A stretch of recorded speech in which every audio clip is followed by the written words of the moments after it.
नमस्कार रसिक मित्रांनो, सदर माहितीचे संकलन जिल्हा माहिती कार्यालय नांदेड यांच्या फेसबुक पेजवरून करण्यात येत आहे। आजची बातमी आहे नवीन 5 इंटरसेप्टर वाहनांद्वारे रस्ता सुरक्षेविषयी प्रबोधन।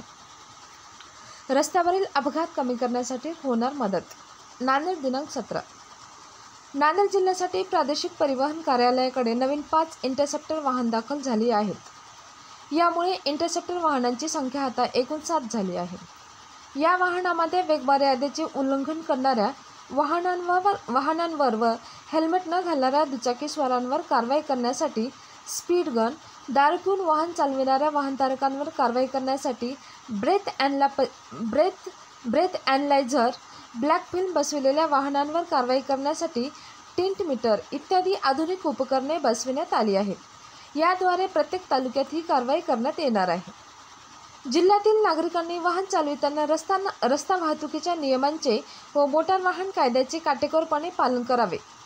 आपले वाहन सुस्थितीत ठेवावे। तसेच वाहनांची कागदपत्रे जसे विमा प्रमाणपत्रे, PUC योग्यता प्रमाणपत्रे, कर पावती इत्यादी अद्ययावत ठेवावीत। नांदेड जिल्ह्यात दळणवळणाचा विचार करता रस्त्याद्वारे होणाऱ्या वाहतुकीमध्ये कमालीची वाढ झालेली आहे। नांदेड जिल्ह्यात दरवर्षी किमान 350 ते 400 नागरिक रस्ते अपघातात मृत्युमुखी पडतात।